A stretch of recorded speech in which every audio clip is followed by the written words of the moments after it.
Vamos a dar comienzo ahora al seminario que se corresponde al metabolismo del glucógeno. Primero vamos a repasar la estructura del glucógeno, luego vamos a identificar cuáles son los principales sitios de almacenamiento del glucógeno y qué función cumplen estos tejidos. Vamos a describir las vías metabólicas de síntesis y degradación del glucógeno, es decir, de glucogenogénesis y glucogenólisis. Y por último vamos a tratar de comprender la importancia de sus ramificaciones y del almacenamiento de la glucosa como un polímero. Primero les quiero mencionar a Luis Federico Leloir, que él fue un estudiante de medicina de la UBA y que, aunque casi abandona la carrera porque desaprobó reiteradas veces el examen de anatomía patológica, se recibe en 1932 e ingresa como médico interno en el Hospital de Clínicas. Muchos años después, él hace una reflexión retrospectiva y nos comenta lo siguiente. Cuando yo practicaba medicina, aparte de cirugía, digitalis y algunos otros remedios, era poco más lo que podíamos hacer por nuestros pacientes. Los antibióticos, las drogas psicoactivas y todos los agentes terapéuticos modernos eran desconocidos. No es de extrañar entonces, en 1932, que un joven médico como yo tratara de unir sus esfuerzos con los de aquellos que están intentando hacer avanzar el conocimiento médico. Hay que recordar que él no cursó la materia química biológica. En aquella época no existía esta materia, así que nosotros corremos con otra ventaja. El conocimiento médico siguió avanzando y sigue avanzando en todas sus ramas. En nuestra facultad tenemos muchos laboratorios que hacen una investigación muy valiosa para que podamos mejorar la práctica en salud. Y hoy, en la situación en la que estamos viviendo, hay quienes están realizando un esfuerzo muy grande en nuestra facultad y en otras universidades públicas del país para hacer avanzar el conocimiento científico en torno al COVID-19. El proceso de investigación no es sencillo. Leloir expresa en este dibujo que él hace sentimientos de angustia, de frustración, debido a una racha de resultados negativos que venía obteniendo. Sin embargo, obstinación y perseverancia mediante, consiguió grandes descubrimientos, como el de los nucleótidos azúcar y su relación con el metabolismo del glucógeno y el metabolismo de la galactosa, lo que lo llevó a obtener el Premio Nobel de Química en 1970 y da origen a esta clase. Como les comenté, vamos a empezar repasando la estructura del glucógeno, que se trata de un polímero de glucosa con uniones alfa-1,4 y ramificaciones con uniones alfa-1,6. En promedio, por cada 10 uniones alfa-1,4, por cada 10 uniones, 9 son alfa-1,4 y una es una unión alfa-1,6. Este polisacárido altamente ramificado presenta múltiples extremos no reductores y un solo extremo reductor ligado a una proteína llamada glucogenina. Antes de seguir avanzando, quiero hacer una aclaración que van a escuchar decir constantemente residuos de glucosa. Nos referimos a residuos de glucosa cuando estos monómeros de glucosa están formando parte de un polímero, de una cadena. Cuando los monómeros forman parte de una cadena, los llamamos residuos. De la misma forma que cuando vieron una cadena proteica, se habla de residuos de aminoácidos. Así que vamos a decir en este caso residuos de glucosa o residuos glucosilo. Y la otra aclaración es determinar qué son los extremos no reductores y qué es el extremo reductor. Si recordamos la estructura de la glucosa, esta glucosa se puede alternar, se encuentra en un equilibrio entre su forma cíclica y su forma de cadena abierta. La forma de cadena abierta presenta el grupo aldehído libre, y este grupo aldehído tiene la capacidad de reducir algunos otros compuestos, entre ellos al ion cúprico. Esta reacción de reducción del ion cúprico se utilizó durante mucho tiempo como un método para determinar la concentración de glucosa en fluidos. De allí que a la glucosa y a otros azúcares con capacidad de reducir al ion cúprico se los denomine azúcares reductores. Si ahora observamos la cadena de glucógeno, vemos que en un extremo se encuentra un residuo con el carbono anomérico libre. Este residuo de glucosa puede alternar entre su forma cíclica y su forma de cadena abierta. Por lo tanto, tendrá la capacidad de reducir al ion cúprico y se denominará a este extremo reductor. En cambio, en el otro extremo, el residuo de glucosa presenta su carbono anomérico comprometido con la unión glicosídica. Por lo tanto, este residuo no podrá alternar con su forma de cadena abierta y no tendrá capacidad de reducir el ion cúprico. Por lo tanto, se lo denominará extremo no reductor. El glucógeno se almacena en forma de gránulos en el citosol de las células, como se observa en esta fotografía por microscopía electrónica. Y estos gránulos se encuentran en asociación con las enzimas que intervienen en su metabolismo.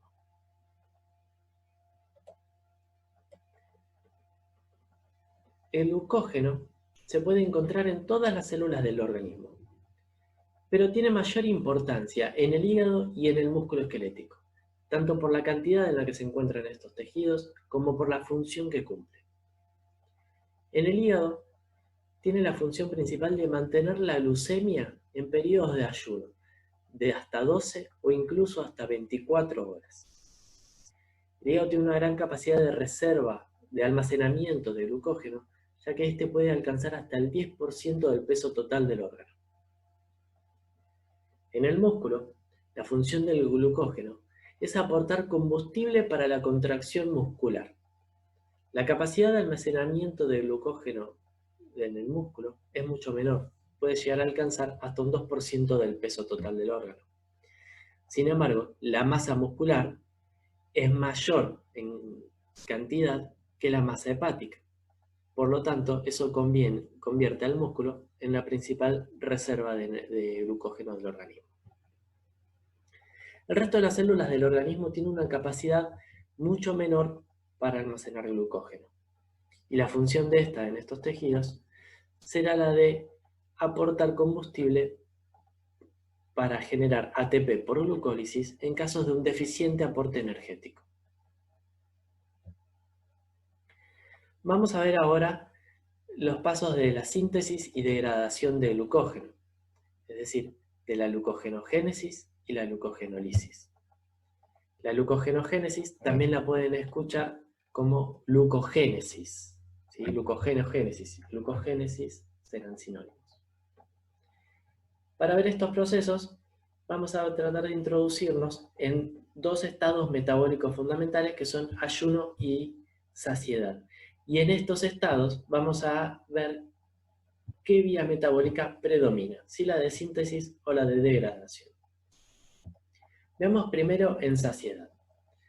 El término saciedad hace referencia a un estado de percepción del organismo, pero nos vamos a referir a ella como en el estado de post-ingesta. Luego de una ingesta rica en glúcidos, almidón, disacáridos, se obtiene glucosa a partir de la digestión. Esta glucosa se absorbe a la circulación sanguínea, aumentando la concentración de glucosa en sangre, es decir, aumenta la glucemia. Esta glucosa va a ser captada por los diferentes tejidos, entre ellos y principalmente por el músculo y por el tejido hepático. ¿Cuál va a ser el destino de la glucosa en estos tejidos? En saciedad y en el músculo en reposo, el principal destino de la glucosa va a ser su almacenamiento como glucógeno. Para esto se activa la vía de la glucogenogénesis. También se puede derivar la glucosa a la vía glucolítica. Sin embargo, tenemos que tener en cuenta que en el músculo en reposo y en el músculo en una actividad aeróbica prolongada, el principal combustible, la principal fuente de energía del músculo son los ácidos grasos y no la glucosa. En el tejido hepático, parte de la glucosa se destinará a la vía glucolítica para obtener energía, ya que será la principal fuente de energía del hígado en saciedad luego de una dieta rica en glúcidos. Y parte se almacenará como glucógeno, Por lo tanto, también se activará la vía de la glucogenogénesis. En esta diapositiva vamos a ver un esquema general de la vía de la glucogenogénesis en el hepatocito. La glucosa ingresa al interior de la célula a través del transportador GLUT2. Una vez en el citosol, la glucosa es fosforilada a glucosa 6-fosfato por actividad de la enzima glucoquinasa. La glucosa 6-fosfato se va a convertir en glucosa 1-fosfato por actividad de la enzima fosfoglucomutasa. Luego, la glucosa 1-fosfato se va a activar a UDP-glucosa y la UDP-glucosa será el dador de residuos glucosilo para la síntesis de glucógeno. En este proceso intervienen dos enzimas, la glucógeno-sintasa, que será la enzima que cataliza el paso limitante de la síntesis de glucógeno, y la enzima ramificante. Ambas catalizan la elongación y ramificación, respectivamente, de una molécula de glucógeno preexistente. También se puede producir la síntesis de una molécula nueva de glucógeno, para lo cual es necesaria la participación de una proteína glucogenina que formará un cebador. En la diapositiva siguiente vamos a analizar primero los transportadores de glucosa, haciendo un repaso de lo que ya vieron en el seminario anterior. Y luego vamos a ir viendo las reacciones que aparecen acá señalizadas. En esta diapositiva vamos a ver una animación muy casera sobre los transportadores de glucosa. Tenemos representado a la izquierda un hepatocito, que en su membrana citoplasmática expresa el transportador GLUT2. El miocito expresa el transportador GLUT4, que se mantiene almacenado en vesículas citoplasmáticas. Y el eritrocito, que expresa en su membrana plasmática el transportador GLUT1. Los círculos rojos representan moléculas de glucosa. Comencemos en un periodo de ayuno, donde la glucemia es relativamente baja. En estas condiciones, donde la concentración de glucosa es baja, aquellos transportadores que van a actuar más eficientemente son aquellos que tengan alta afinidad por la molécula de glucosa, como por ejemplo los transportadores GLUT1 o GLUT3, que se expresan de manera constitutiva en algunos tejidos. En estas condiciones, los transportadores pueden catalizar el ingreso de moléculas de glucosa al interior de la célula. Por el contrario, transportadores con una baja afinidad por la molécula de glucosa tendrán menor capacidad para transportar glucosa en estas condiciones. Cuando aumenta la concentración de glucosa en sangre, como respuesta a este aumento, se produce la liberación de insulina por parte de las células beta del páncreas. La insulina se va a unir a su receptor y desencadenar algunos efectos. Entre ellos, en el músculo esquelético, va a favorecer la movilización de estas vesículas que reservaban los transportadores GLUT4 hacia la membrana citoplasmática. Las vesículas se van a fusionar con la membrana y va a quedar expresado en la membrana el transportador GLUT4, que ahora sí va a catalizar el ingreso de moléculas de glucosa al interior de la célula. Vamos a ver qué pasa en el hepatocito. El transportador GLUT2 era de baja afinidad. Cuando la concentración de glucosa aumenta en sangre, entonces va a aumentar la capacidad de este transportador de catalizar el ingreso de moléculas de glucosa al interior de la célula. ¿Cuál va a ser el destino de estas glucosas en cada uno de los tejidos? Es algo que vimos en diapositivas anteriores, queda acá simplemente esquematizado. Repasando, el GLUT2 tiene una expresión constitutiva, quiere decir que no se modula de acuerdo a los cambios hormonales. Tiene alta capacidad y baja afinidad por las moléculas de glucosa. El transportador GLUT4, en cambio, sí es estimulado por la insulina. Tiene alta afinidad por su sustrato y menor capacidad que el GLUT2. El GLUT1, así como el GLUT3, tiene una expresión constitutiva. Nuevamente, quiere decir que la expresión o la concentración de estos transportadores en la membrana no se modifica con los cambios hormonales. Tiene alta afinidad por la concentración de glucosa. Eso les permite a los tejidos que expresan estos transportadores tener una captación basal. Quiere decir que, aunque la concentración de glucosa sea relativamente baja, igual pueden catalizar el transporte de la glucosa hacia el interior celular. Estos transportadores que tienen baja afinidad, en concentraciones de glucosa que estén en el rango de normoglucemia, como por ejemplo entre 60 y 110 miligramos por ciento, estos transportadores ya se encuentran saturados. La afinidad de estos transportadores por su sustrato se correlaciona con la afinidad de la exoquinasa que presenta el tejido por el mismo sustrato, por la glucosa.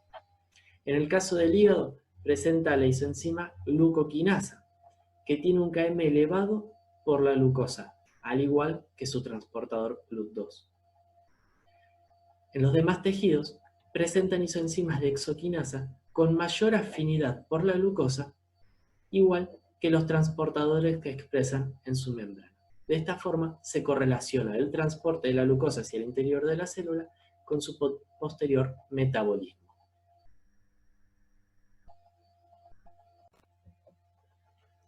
Bien, hecha esta aclaración, seguimos avanzando en la vía de la glucogenogénesis. Dijimos que el primer paso era la fosforilación de la glucosa a la glucosa 6-fosfato, una reacción que ya vieron en el seminario anterior. Y luego la glucosa 6-fosfato se convierte a glucosa 1-fosfato por una reacción reversible catalizada por la enzima fosfoglucomutasa, en la cual se mueve el grupo fosfato de la posición 6 a la posición 1. Luego, la glucosa 1-fosfato debe ser activada a UDP-glucosa.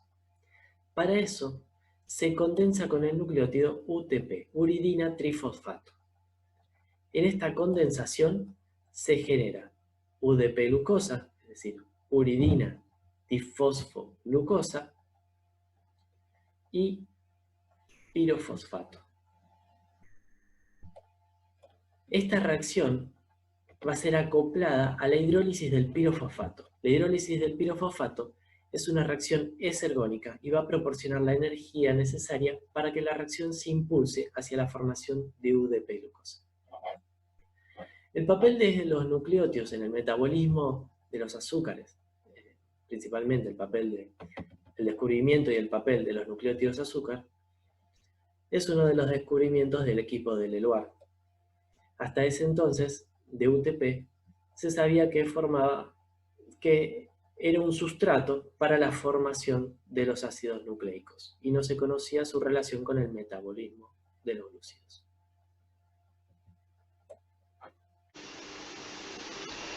Como mencioné, la síntesis de UDP-glucosa se encuentra acoplada a la hidrólisis de pirofosfato. Acá quedan esquematizadas las reacciones en la cual la glucosa 1-fosfato se condensa con UTP para formar UDP-glucosa y pirofosfato. Y esta reacción tiene una variación de energía libre cercana a cero. Luego, la hidrólisis del pirofosfato tiene una variación de energía libre negativa de menos 4,6 kilocalorías por mol. Por lo tanto, la reacción global es exergónica. ¿Cuál es la importancia de este paso en la síntesis de glucógeno? Primero, la síntesis de glucógeno a partir de glucosa 1-fosfato sería termodinámicamente desfavorable. Segundo, la variación de energía libre estándar global de este paso es negativa, con lo cual contribuye a la irreversibilidad de la ruta biosintética. Además, marcar a la glucosa con un nucleótido permite reservar a la glucosa para un objetivo determinado, en este caso, la síntesis de glucógeno.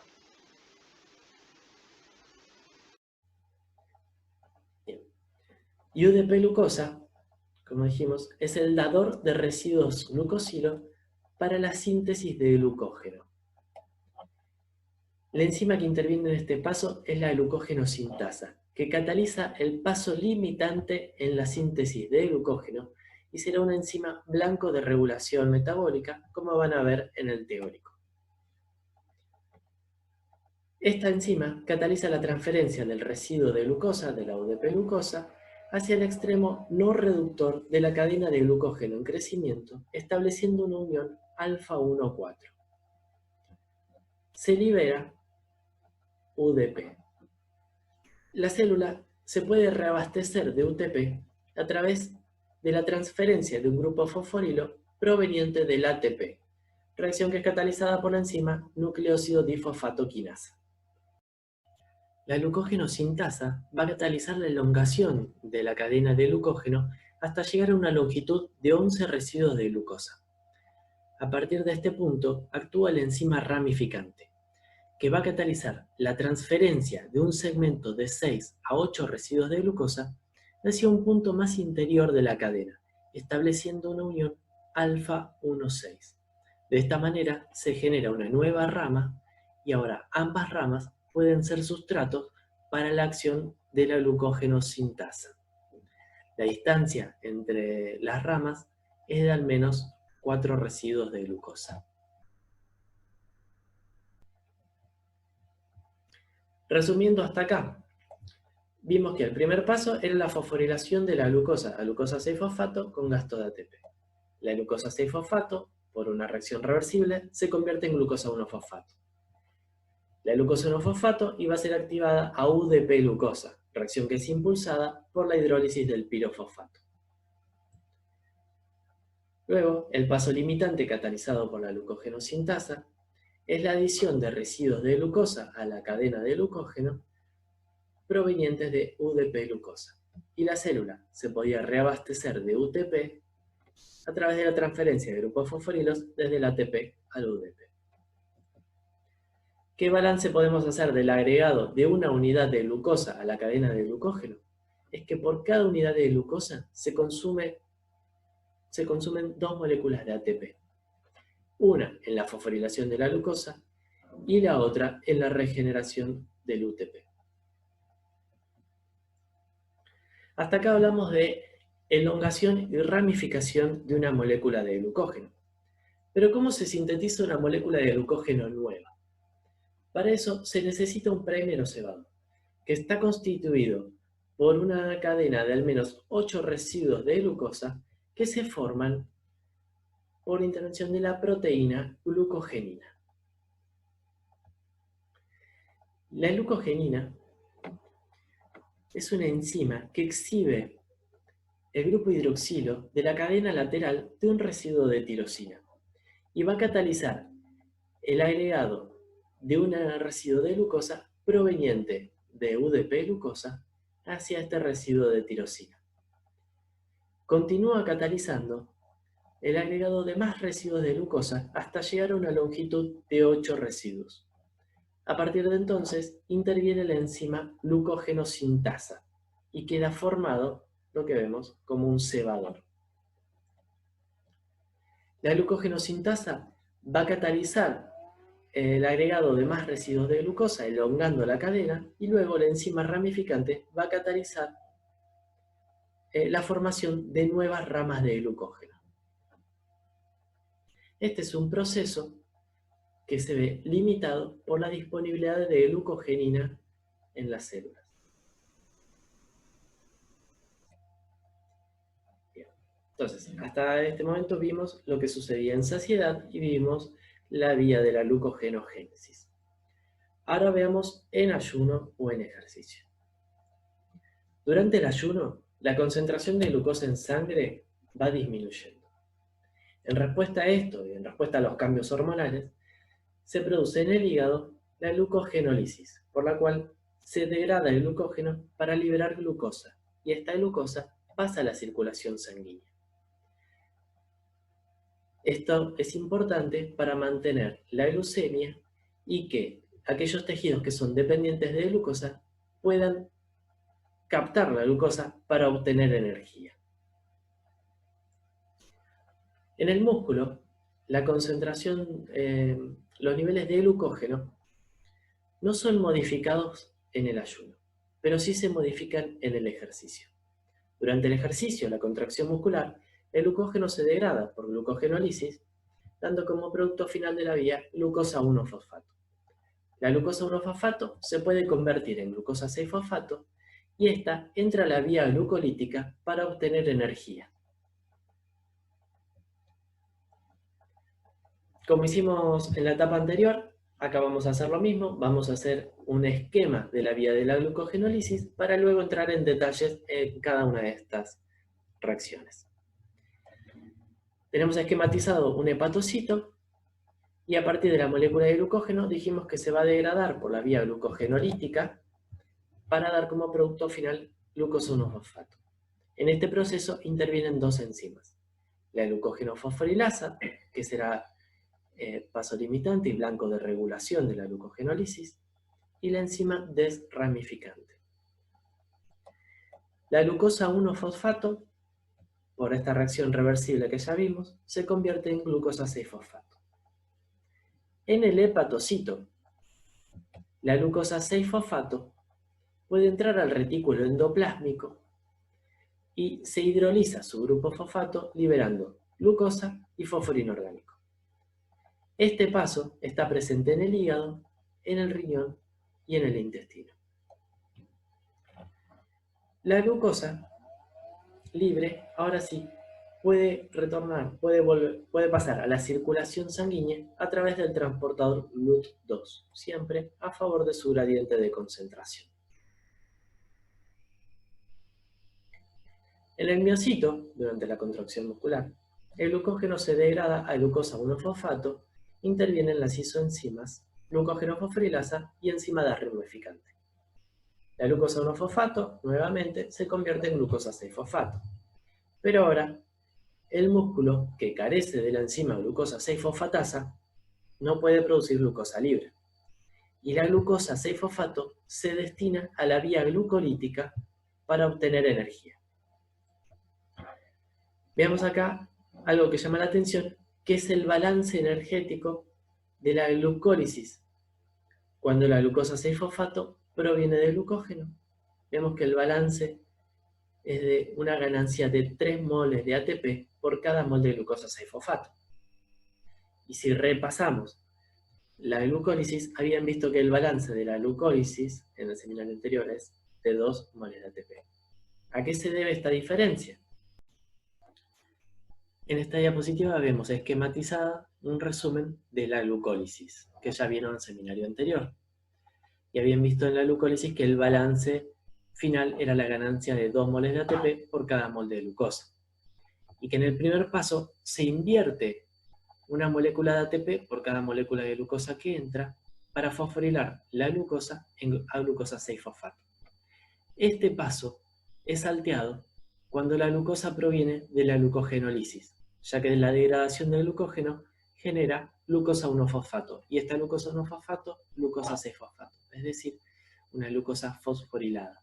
Se saltea este paso, por lo tanto, cuando la glucosa proviene de la glucogenólisis, el balance energético en la glucólisis es algo mayor, es de 3 moles de ATP por cada mol de glucosa fosforilada.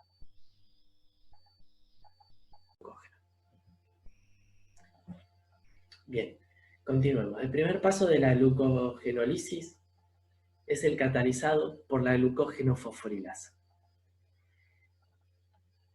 En este caso, en el extremo no reductor, se produce un ataque por un fósforo inorgánico, por un grupo fosfato, a una unión alfa-1-4, produciendo glucosa 1-fosfato y el acortamiento de la cadena del glucógeno. Esta enzima utiliza como cofactor el fosfato de piridoxal, que es un derivado de la vitamina B6. Quiero aclarar un poquito más qué significa esta reacción que la llamamos fosforólisis. La fosforólisis es la ruptura de un enlace por sustitución con un grupo fosfato. En este caso, parte de la energía del enlace glucosídico se conserva en el éster fosfórico. La hidrólisis, en cambio, es la ruptura de un enlace por intervención de una molécula de agua.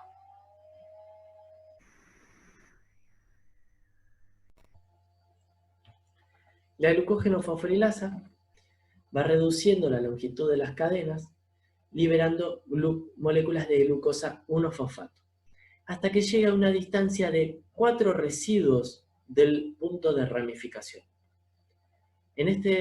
A esta distancia interviene la enzima desramificante, que actúa en 2 etapas. Primero, transfiere 3 residuos de glucosa hacia una cadena de mayor longitud. Y el residuo de glucosa restante lo hidroliza liberándolo como glucosa libre. La cadena de mayor longitud restante va a volver a ser atacada por la glucógeno-fosforilasa. Como producto final de la vía decíamos que se liberaba glucosa 1-fosfato. Esta glucosa 1-fosfato se puede convertir en glucosa 6-fosfato. En el hígado, la glucosa 6-fosfato es transportada al interior del retículo endoplásmico por un transportador específico. En el lumen del retículo endoplásmico se encuentra el sitio activo de la enzima glucosa 6-fosfatasa, que va a catalizar la hidrólisis de la glucosa 6-fosfato en glucosa y fósforo inorgánico.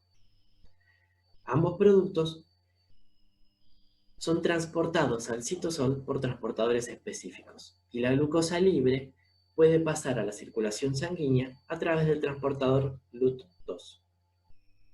Recordemos que el músculo carece de la enzima glucosa 6-fosfatasa, por lo tanto, la glucosa 6-fosfato será destinada a la glucólisis.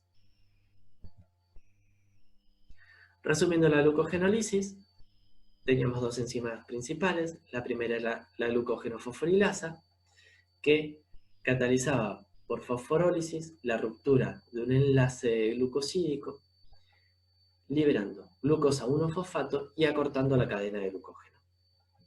Y la enzima desramificante, que actuaba en 2 pasos, con la transferencia de un segmento de 3 residuos de glucosa e hidrolizando otro residuo de glucosa que lo libera como glucosa.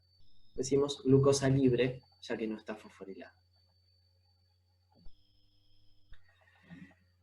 La relación, como producto final de la vía, la relación que existe es que por cada 10 residuos de glucosa que se liberan, 9 son de glucosa 1-fosfato y 1 es de glucosa libre. En esta diapositiva vemos un esquema de las vías de síntesis y degradación de glucógeno. Vemos que son 2 vías separadas.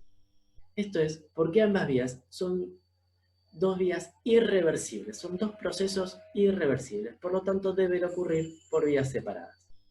Y además deben ser reguladas de forma concertada, ya que mientras se activa una vía, se debe inhibir la otra para que no se produzca lo que se conoce como ciclo fútil.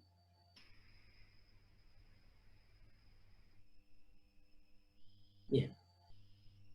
¿Por qué? Si la biosíntesis de glucógeno es un proceso que consume energía, ¿por qué no se almacena la glucosa en forma monomérica?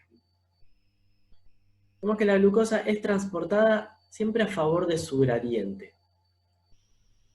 Una vez que las concentraciones en el espacio extracelular y en el intracelular sean iguales, la concentración llega a un equilibrio, la diferencia de concentración llega a un equilibrio.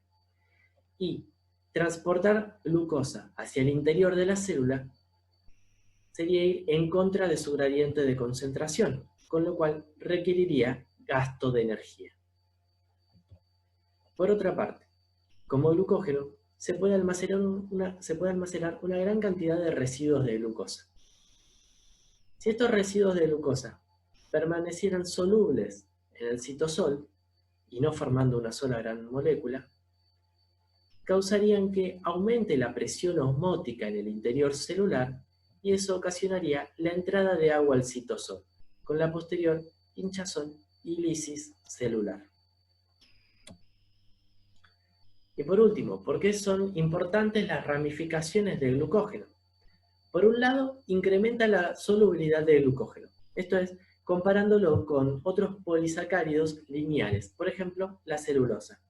Que la celulosa, al ser un polímero lineal, se interrelacionan las cadenas de celulosa unas con otras de forma paralela, estableciendo puentes de hidrógeno entre ellas. y de esta forma generan grandes fibras insolubles.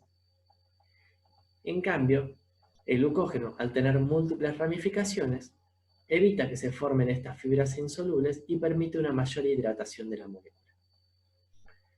Además, incrementa el número de extremos no reductores. Eso aumenta la cantidad de sitios de acción para la glucógeno-sintasa y la glucógeno-fosforilasa, lo cual lleva a un incremento en la velocidad de síntesis y degradación de glucógeno. Bueno, consciente de que una clase virtual no puede reemplazar a una clase presencial, espero igual que les sirva para que complementen el material escrito que proporciona la cátedra y que puedan continuar con el medio de comunicación que hayan establecido con cada docente de su comisión. Muchas gracias por su atención.